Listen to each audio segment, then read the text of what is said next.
Students, আজ আমি যে টপিক নিয়ে আলোচনা করব সেটা হলো হেক্সোস মনোফসফেট পাথওয়ে বা এইচএমপি পাথওয়ে। ঠিক আছে, দেখব তার সিগনিফিকেন্স, সাথে আলোচনা করব ট্রান্সঅ্যামিনেশন কি, ডিঅ্যামিনেশন বলতে আমরা কি বুঝি, এই দুটোর সিগনিফিকেন্স, এবং লাস্টে কুড়ি সাইকেল কাকে বলে, এগুলি আজ আমরা আলোচনা করব। ঠিক আছে, ফ্লোচার্টটা দেখে নিই। প্রথমে দেখছি আমরা গ্লুকোজ 6-ফসফেট। ঠিক আছে, এই যে গ্লুকোজ 6-ফসফেটটা আমরা গ্লাইকোলাইসিস পড়েছি, গ্লুকোজ থেকে গ্লুকোজ 6-ফসফেট হয়, এনজাইম হলো hexokinase in presence of ATP with Mg+2+।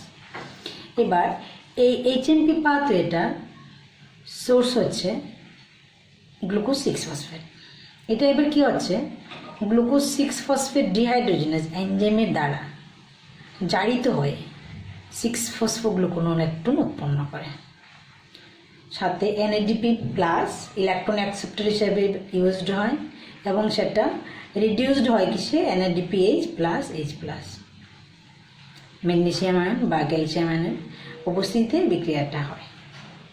এবার গ্লুকোজ 6-ফসফেট আমরা জানি 6 কার্বন কন্টেনিং কম্পাউন্ড। ঠিক আছে, এটাও 6 কার্বন, এটার মধ্যে 6টা কার্বনই আছে। এবার গ্লুকোনোল্যাকটোন হাইড্রোলাইজের দ্বারা হাইড্রোলাইজড হয় 6-ফসফোগ্লুকোনোল্যাকটোন থেকে তৈরি হচ্ছে আমার 6-ফসফোগ্লুকোনেট।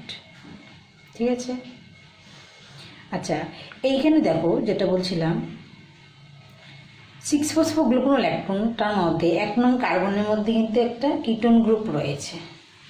ঠিক আছে, যখন দুইটা হাইড্রোজেন আয়ন বের হয়ে যায় 1 নং কার্বনে। আচ্ছা, তো তারপরে দেখলাম আমরা কি তৈরি হলো, 6-ফসফোগ্লুকোনেট। এবার এটা আবার জারিত হচ্ছে, এটাও 6 কার্বন যুক্ত যৌগ। এবার এনজাইম হলো এই তার ফার্স্ট সাবস্ট্রেট দিয়ে, সাবস্ট্রেট এটা, এনজাইম এটা, তার প্রোডাক্ট হলো এইটা রাইবোলুস 5-ফসফেট। তাহলে মনে রাখবে তার সাবস্ট্রেটটা দিয়ে তার এনজাইমের নামটা। তাহলে সাবস্ট্রেট কি, 6-ফসফোগ্লুকোনেট, তাহলে এনজাইমটা হলো 6-ফসফোগ্লুকোনেট ডিহাইড্রোজেনেজ।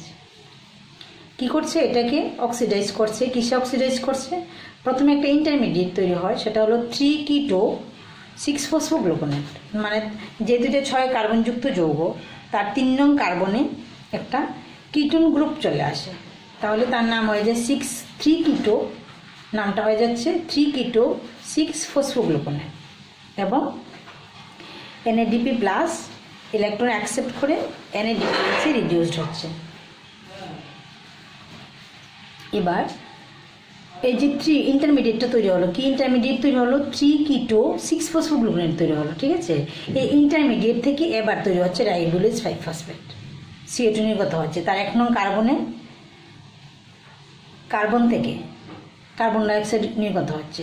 তার এই দুটো স্ট্রাকচার আর তার স্ট্রাকচারের মধ্যে ডিফারেন্স থাকে আমরা জানছি, দেখতে পাচ্ছি। ঠিক আছে, এটা যখন এই স্ট্রাকচারটা লিনিয়ার ফর্মে চলে আসে, আর এগুলি বেঞ্জিন স্ট্রাকচারের মধ্যে থাকে, এটা থাকলো। ঠিক আছে, এই কিন্তু লিনিয়ারে চলে আসলো, এবং তার 1 নং কার্বনে C-ডাবল গ্রুপ থাকে, কার্বক্সিল গ্রুপ থাকে। সেই কার্বক্সিল গ্রুপটা এটা লাস্ট স্টেপে CO2 হিসাবে বার হয়ে এলো, যেটি ইজ ডিকার্বক্সিলেশন। তাহলে এনজাইম দ্য 6-ফসফোগ্লুকোনেট dehydrogenase oxidizes 6-phosphogluconate to 3-keto 6-phosphogluconate and ultimately decarboxylates that intermediate to ribulose 5-phosphate. এবার আমার এটা এবং এই সাবস্ট্রেটটা, এটাও ছিল 6 কার্বন যুক্ত। এবার দেখো একটা কার্বন বেরিয়ে গেল CO2 হিসেবে, তাহলে এবার রাইবোলুস 5-ফসফেট সেটা হলো আমার 5 কার্বন যুক্ত যৌগ। এবার এই যে 3টা রিয়াকশন দেখতে পাচ্ছি আমরা, এই 3টা রিয়াকশন হলো ইরিভার্সিবল রিয়াকশন, ইরিভার্সিবল বা একমুখী বিক্রিয়া, এবং এই পোর্শনটাকে বলা হচ্ছে অক্সিডেটিভ রিয়াকশন। ঠিক আছে, তাহলে এইচএমপি পাথওয়ে 2টা ফেজে হয়। ঠিক আছে, 2টা দশায় হয়, একটা হলো অক্সিডেটিভ পাথওয়ে আর নিচের পোর্শনটা হলো নন অক্সিডেটিভ পাথওয়ে। উপরে পাথওয়েতে অক্সিডাইজড হচ্ছে, সাবস্ট্রেট অক্সিডাইজড হচ্ছে, তারপরের রিয়াকশনগুলিতে আর অক্সিডেশন নেই। তাহলে আমাদের অক্সিডেশন পার্টটা শেষ হয়ে গেল। এবার আমরা আছি নন অক্সিডেটিভ পার্টে। রাইবোলুস 5-ফসফেট, এটা এনজাইম ফসফোপেন্টোজ আইসোমারেজ কি করছে, সেটাকে আইসোমারাইজের মাধ্যমে রাইবোজ 5 ফসফেট করছে। সাইড বাই সাইড ফসফোপেন্টোজ 3 এপিমারেজ এটাকে আইসোমারাইজেশনের মাধ্যমে জাইলুলোজ 5 ফসফেট এ রূপান্তরিত করছে। এবার এটা প্রশ্ন হলো, এটাও 5 কার্বন যুক্ত, এটাও 5 কার্বন, তারও 5 কার্বন রয়েছে, ঠিক আছে। তাহলে ডিফারেন্সটা কি?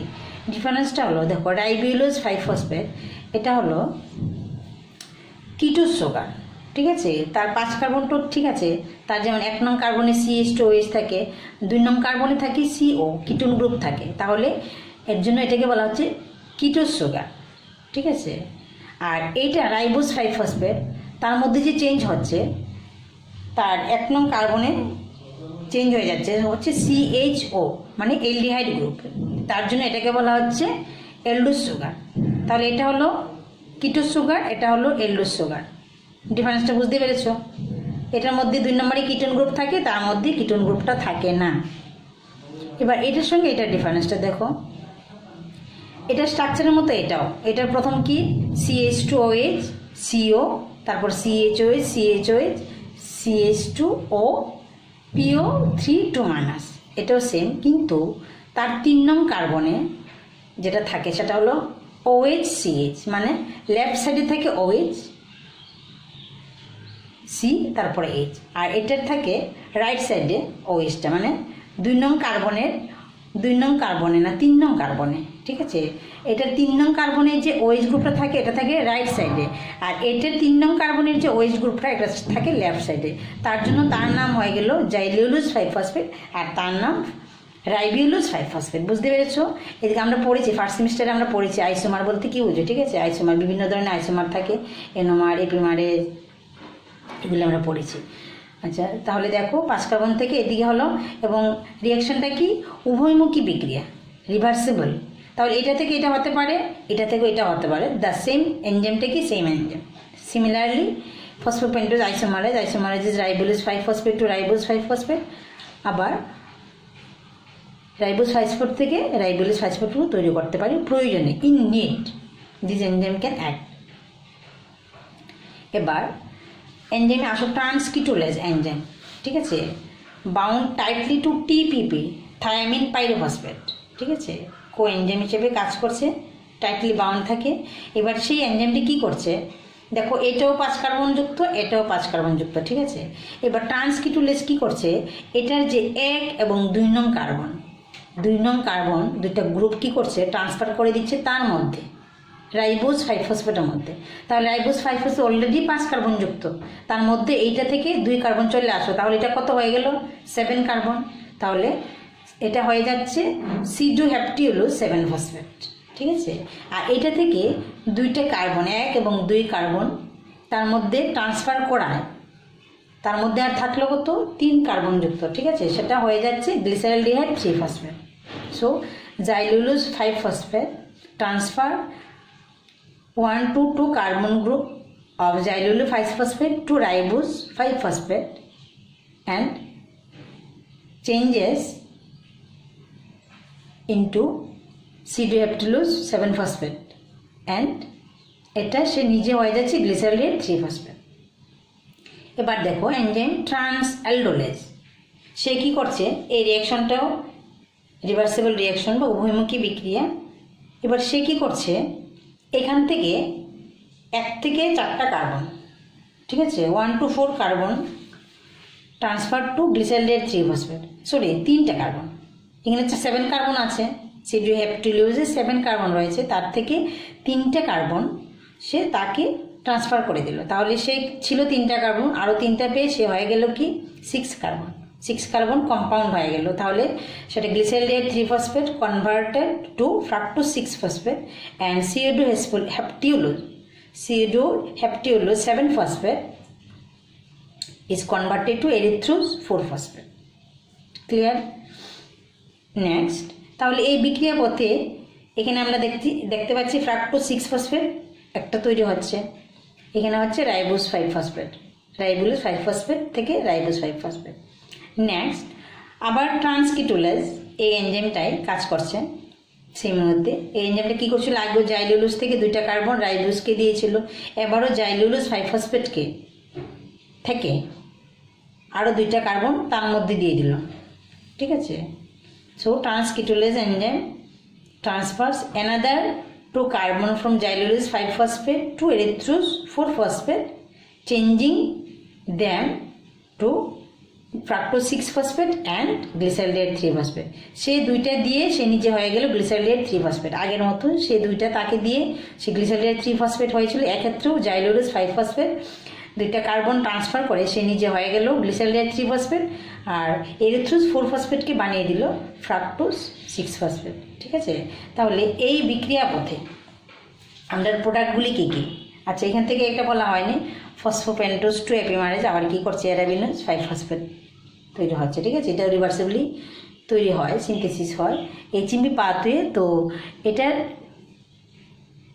সিগনিফিক্যান্স আমরা এই বিক্রিয়া পথে আলোচনা করব না। ঠিক আছে, এটার এই বিক্রিয়া পথে সিগনিফিক্যান্স নগণ্য। এবার দেখো তার সিগনিফিক্যান্সটাতে যাচ্ছি আমরা। এই বিক্রিয়া পথের মাধ্যমে ফার্স্টলি NADPH তৈরি হচ্ছে। হ্যাঁ, NADP প্লাস ইলেকট্রন অ্যাকসেপ্ট করে সে বিজারিত হচ্ছে, রিডিউসড হচ্ছে NADPH। ঠিক আছে, তাহলে এইখানে একটা NADPH, এই NADPH 2টা অণু NADPH তৈরি হচ্ছে। সেই NADPH ব্যবহৃত হয় বিভিন্ন টিস্যুতে, যে সকল টিস্যুগুলি স্টেরয়েড হরমোন বা কোলেস্টেরল এরকম সিনথেসিস করে, ফ্যাটি অ্যাসিড সিনথেসিস করে, ওই সকল টিস্যুতে এগুলি খুব বেশি অধিক পরিমাণে ইউটিলাইজড হয়। ওই ক্ষেত্রে তারা ইলেকট্রন ডোনার হিসেবে ব্যবহৃত হয়। ঠিক আছে, তাহলে ইম্পর্ট্যান্ট এগুলি প্রোডাকশনগুলিও ইম্পর্ট্যান্ট। ঠিক আছে, তাহলে এক নম্বরে আমরা ফার্স্ট অফ অল পাচ্ছি কি, this NADPH is highly utilised in those tissues which carry out fatty acid synthesis, synthesis of cholesterol, synthesis of steroidal hormones, যেমন মনে করি অ্যাড্রিনাল কর্টেক্স, তারপর টেস্টিস, তারপর ওভারি, এগুলিতে স্টেরয়েড হরমোন উৎপন্ন হচ্ছে, বা এই ল্যাকটেটিং মেমারি গ্ল্যান্ড। ঠিক আছে, তাহলে NADPH ওই সকল এরিয়াতে খুব বেশিভাবে ইউটিলাইজড হচ্ছে। সেকেন্ডলি দেখো, এই বিক্রিয়া পথে যে রাইবোজ তৈরি হচ্ছে, ঠিক আছে, রাইবোজটা আমরা জানি একটা প্যান্টোজ সুগার, এটা it is incorporated to nucleic acid. ঠিক আছে, RNA এর ফুল ফর্মটা রাইবোনিউক্লিক অ্যাসিড। ঠিক আছে, তাহলে নিউক্লিক অ্যাসিডে রাইবোজটা তার একটা কম্পোনেন্ট। তারপরে দেখো এই যে ফ্রাক্টোজ 6-ফসফেট উৎপন্ন হচ্ছে, আবার গ্লিসারলডেহাইড 3-ফসফেট উৎপন্ন হচ্ছে। ঠিক আছে, এই যে গ্লিসারলডেহাইড 3-ফসফেট, ফ্রাক্টোজ 6-ফসফেট, এটা কোন পাথওয়ের ইন্টারমিডিয়েট প্রোডাক্ট? গ্লাইকোলাইসিসে। গ্লাইকোলাইসিস থেকে প্রথমে আমরা জানি গ্লাইকোলাইসিস থেকে কী হচ্ছে, গ্লুকোজ অক্সিডাইজড হয়। প্রথমে কী হয়, গ্লুকোজ থেকে গ্লুকোজ 6-ফসফেট হয়, গ্লুকোজ 6-ফসফেট আইসোমারাইজেশনের মাধ্যমে ফ্রাক্টোজ 6-ফসফেট হয়। ঠিক আছে, ফ্রাক্টোজ 6-ফসফেট, এরপরে এটা কি হয়, এটা থেকে 2টা উপাদান তৈরি হয়, সেটা হলো গ্লিসারলডেহাইড 3-ফসফেট এবং গ্লিসারলডেহাইড ডাইহাইড্রোক্সি অ্যাসিটিন ফসফেট। তাহলে এই যে গ্লিসারলডেহাইড 3-ফসফেট, ফ্রাক্টোজ 6-ফসফেট, এগুলি কার সঙ্গে যুগসূত্র রচনা করবে? গ্লাইকোলাইসিসের সঙ্গে যুগসূত্র রচনা করবে। তাহলে এগুলি থেকে আবার গ্লুকোনিওজেনেসিস প্রক্রিয়ায় গ্লুকোজ উৎপন্ন হতে পারে, বা এগুলি জারিত হয়ে আবার দেখো এগুলি থেকে এগুলি জারিত হয়ে নিচের দিকে যদি আমরা গ্লাইকোলাইসিসটাকে করি, তা রান করাই, তাহলে আমরা পাইরুভেট পাবো বা ল্যাকটেট তৈরি হবে। পাইরুভেট যদি হয়, পাইরুভেট থেকে আবার এসিটাইল কি হবে, TCA সাইকেলের মাধ্যমে এনার্জি উৎপন্ন হবে। ঠিক আছে, তাহলে ফ্রাক্টোজ 6-ফসফেট, গ্লিসারলডেহাইড 3-ফসফেট, এগুলি গ্লাইকোলাইসিস পাথওয়ের সঙ্গে যুগসূত্র রচনা করে লিঙ্ক তৈরি করে। আবার সেটা লিঙ্ক তৈরি করে, হয়তো সেটা নিজে জারিত হয়, গ্লাইকোলাইসিসের মাধ্যমে জারিত হয়ে পাইরুভেট তৈরি করতে পারে, এসিটাইলকে উৎপন্ন করতে পারে। এসিটাইলকে তখন TCA সাইকেলের মাধ্যমে জারিত হয়ে আমাদের ATP উৎপন্ন করে। এগুলি হলো তার সিগনিফিকেন্স। আরেকটা সিগনিফিকেন্স বলি, এই যে NADPH যেটা দেখছি আমরা বলেছি এডিপোজ টিস্যুতে ম্যাক্সিমাম ইউটিলাইজড হয়। ঠিক আছে, এছাড়াও WBC আমরা জানি 2 প্রকার, এই গ্রেনুলোসাইট এবং অ্যাগ্রেনুলোসাইট। গ্রেনুলোসাইটের মধ্যে নিউট্রোফিল আছে, ইউসোনোফিল আছে, বেসোফিল আছে। ঠিক আছে, নিউট্রোফিল জানি আমরা ফেগোসাইটোসিস প্রক্রিয়ায় কী করে, ফরেন পার্টিকেলগুলিকে নিউট্রালাইজ করে। তো নিউট্রালাইজেশনের সময় ফেগোসাইটোসিস প্রক্রিয়ার সময় NADPH কী করে, NADPH অক্সিডেজের মাধ্যমে সুপার অক্সাইড অ্যানায়ন তৈরি করে, যেটা ডেস্ট্রয়েড করতে পারে, সেই ম্যাটেরিয়ালসটাকে ডেস্ট্রয় করতে পারে। ঠিক আছে, তাহলে এটা highly utilised in the leucocytes, mainly the neutrophil. RBC তো ব্যবহৃত হয়। ঠিক আছে, সেটা হয় গ্লুটাথায়ন রিডাক্টেজের মাধ্যমে সেটা ইউটিলাইজড হয়। তাহলে এই আমরা তার সিগনিফিকেন্স দেখলাম, HMB পাতে এবং তার সিগনিফিকেন্স। ট্রান্সঅ্যামিনেশন কি? আচ্ছা, প্রথমে আমি একটা অ্যামাইনো অ্যাসিড এখানে দেখা যাচ্ছে, দেখো অ্যাসপার্টেট অ্যামাইনো অ্যাসিড। ঠিক আছে, আমরা জানি প্রত্যেকটা অ্যামাইনো অ্যাসিডের অ্যাটলিস্ট একটা অ্যামাইনো গ্রুপ এবং একটা কার্বক্সিল গ্রুপ থাকে। ঠিক আছে, এই অ্যাসপার্টেটের মধ্যে কি আছে, অ্যাসপার্টেট বা অ্যাসপার্টিক অ্যাসিড। আমরা জানি অ্যাসিডিক অ্যামাইনো অ্যাসিড, এটা যে অ্যাসিডের মধ্যে একের বেশি দুইটা কার্বক্সিল গ্রুপ থাকে এবং অ্যামাইনো গ্রুপ কম থাকে, তাদেরকে বলা হয় অ্যাসিডিক অ্যামাইনো অ্যাসিড। তাহলে অ্যাসপার্টেট একটা acidic amino acid having two carboxyl group and one amino group. এবার ট্রান্সঅ্যামিনেশনে কি হয়, অ্যামাইনো গ্রুপ থেকে এই যে অ্যামাইনো অ্যাসিড থেকে অ্যামাইনো মূলকটা একটা কিটো অ্যাসিডে ট্রান্সফার হয়ে যায়। এক্ষেত্রে এটা আলফা কিটো গ্লুটারেটটাকে একটা কিটো অ্যাসিড। ঠিক আছে, তাহলে অ্যামাইনো অ্যাসিডের অ্যামাইনো গ্রুপ একটা কিটো অ্যাসিডে স্থানান্তরিত হয়, ফলে কিটো অ্যাসিডটি রূপান্তরিত হয়ে যায় অ্যামাইনো অ্যাসিডে এবং পূর্ববর্তী যে অ্যামাইনো অ্যাসিডটা সেটা পরিণত হয় একটা কিটো অ্যাসিডে। বুঝতে পেরেছ? তাহলে এই যে চেঞ্জ হয় এটাকে বলা হয় ট্রান্সঅ্যামিনেশন। ঠিক আছে, তাহলে what is transamination? Trans-amination exchanges the amino group of an amino acid with the ketonyl group of a keto acid, changing the former into a keto acid and the latter into a new amino acid. This is the trans-amination. বুঝতে পেরেছো? কোনো একটি amino acid থেকে amino মূলকের অন্য একটি পদার্থে হস্তান্তরকে বা স্থানান্তরকে বলা হয় ট্রান্সঅ্যামিনেশন। ঠিক আছে, এনজাইম হলো এক্ষেত্রে এনজাইম হলো ট্রান্সঅ্যামিনেজ। এবার যে অ্যামাইনো অ্যাসিডটা থাকবে তার নাম দিয়ে এনজাইমের নামটা হবে। যেমন এই ক্ষেত্রে অ্যামাইনো অ্যাসিডটা কি অ্যাসপার্টেট, তাহলে এনজাইমের নামটা হলো অ্যাসপার্টেট ট্রান্সঅ্যামিনেজ। এখানে যদি তোমার অ্যালানিন থাকে তাহলে এনজাইমের নাম হবে অ্যালানিন ট্রান্সঅ্যামিনেজ। ঠিক আছে, অ্যালানিন যদি থাকে অ্যামাইনো অ্যাসিড আর আলফা কিটো গ্লুটারেট কিটো অ্যাসিড, তাহলে কী তৈরি হবে, অ্যালানিনটা কিটো অ্যাসিডে রূপান্তরিত হবে, সেটা হয়ে যাবে পাইরুভেট। এখানে যেমন অ্যাসপার্টেট হয়ে গেছে অক্সালো অ্যাসিডে, সেক্ষেত্রে অ্যালানিনটা হয়ে যাবে পাইরুভেট হয়ে যাবে, আর আলফা কিটো গ্লুটারেটটা গ্লুটামেট, এটা গ্লুটামেটই হয়ে যায়। ঠিক আছে, অ্যামাইনো গ্রুপটা গ্রহণ করে এটা গ্লুটামেট হয়ে যায়। বুঝতে পেরেছো ট্রান্সঅ্যামিনেশন, তার সিগনিফিকেন্সটা।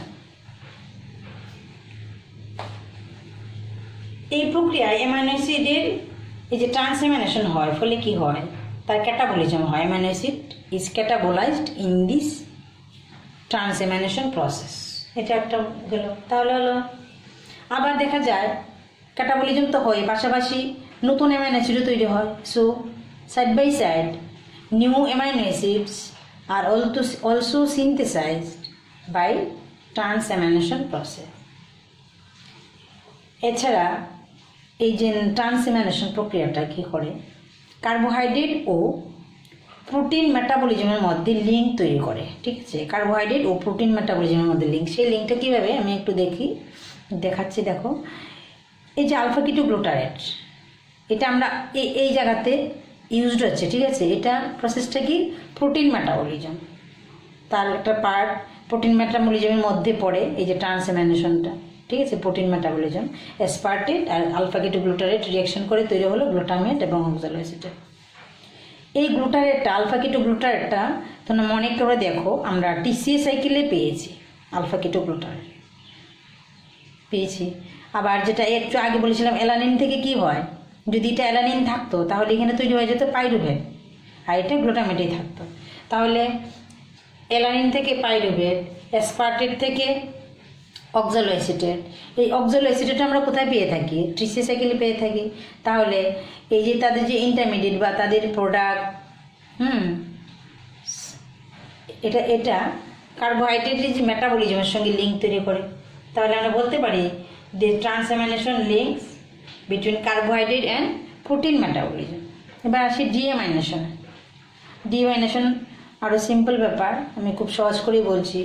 এই যে অ্যামাইনো অ্যাসিড, ঠিক আছে, অ্যামাইনো অ্যাসিডে অ্যামাইনো বর্গ বা অ্যামাইনো গ্রুপটার অপসারণকেই বলা হয় ডিঅ্যামাইনেশন, ঠিক আছে। So deamination is the removal of amino group from an amino acid is called deamination. এটা দুইটা পদ্ধতিতে হতে পারে, অক্সিডেটিভ ডিঅ্যামাইনেশন, নন অক্সিডেটিভ ডিঅ্যামাইনেশন, দুইভাবে হতে পারে। অক্সিডেটিভ ডিঅ্যামাইনেশনে সেটা অক্সিজেনের উপস্থিতিতে হয়, ঠিক আছে। আর নন অক্সিডেটিভ ডিঅ্যামাইনেশন অক্সিজেনের প্রয়োজন হয় না, অক্সিজেনের প্রয়োজন ছাড়াই অ্যামাইনো অ্যাসিডটা থেকে অ্যামাইনো বর্গ অপসারিত হয়।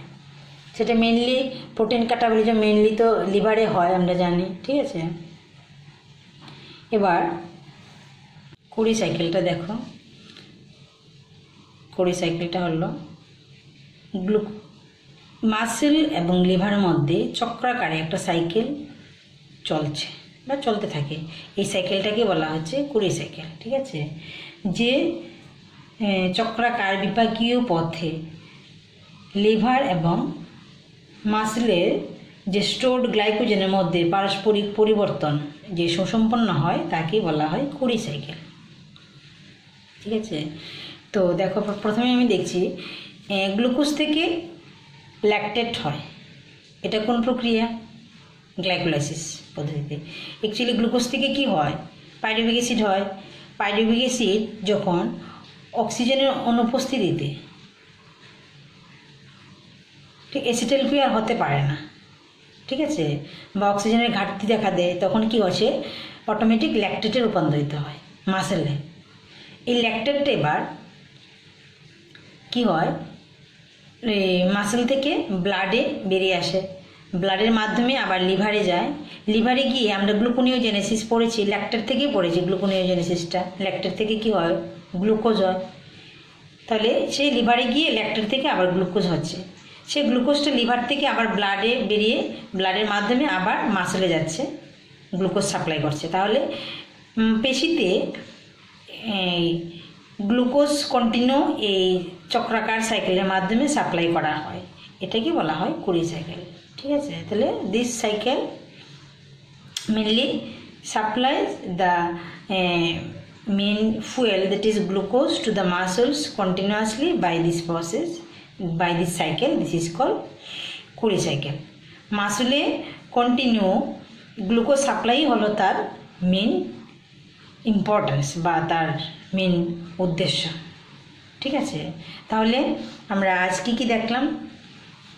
আজ আমরা পড়লাম এইচএমপি পাথওয়ে, তার সিগনিফিকেন্স পড়লাম।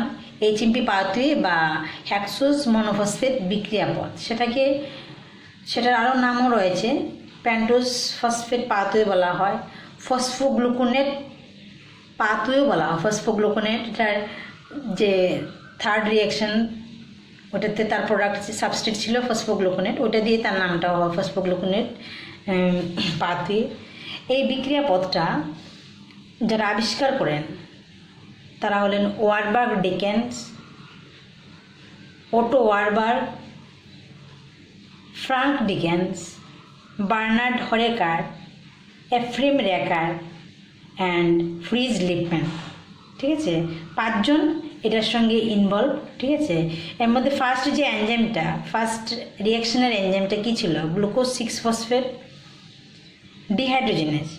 এই এনজাইমটা আবিষ্কার করেন সর্বপ্রথম ওটো ওয়ারবার্গ 1931, ঠিক আছে। তাহলে পাঁচজন বিজ্ঞানী এই বিক্রিয়া পথের আবিষ্কার করেন। তারা কি আবার নাম বলছি আমি। তারা হলেন ফ্রিজ লিপম্যান, ওটো ওয়ারবার্গ, ফ্রাঙ্ক ডিকেন্স, বার্নার্ড হরেকার এবং রেকার। তারা এই বিক্রিয়া পথের আবিষ্কার করেন, বর্ণনা দেন, ঠিক আছে। আমরা তার এইচএমপি পাথওয়ের দেখলাম, সিগনিফিকেন্সটা পড়লাম।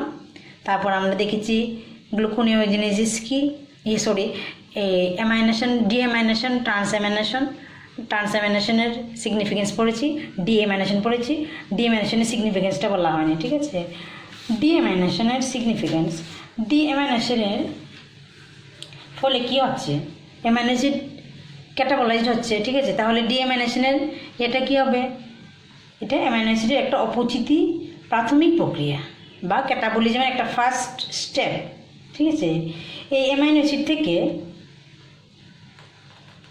গ্লুকোনিওজেনেসিস হতে পারে। যখন অ্যামাইনো গ্রুপটা সরে গেল তখন অ্যামাইনো অ্যাসিড থেকে গ্লুকোজেনেসিসের পদ্ধতিতে গ্লুকোজ এবং কিটোজেনেসিস পথে কিটোন বডি উৎপন্ন হতে পারে, ঠিক আছে। আবার এই ডিঅ্যামাইনেশন পদ্ধতিতে কিন্তু এই যে কিডনিতে কি হয়, রেচন নালিকায় যেটা রেনাল টিউবুলসে অ্যামোনিয়া ক্ষরণে সাহায্য করে ডিঅ্যামাইনেশন, ঠিক আছে।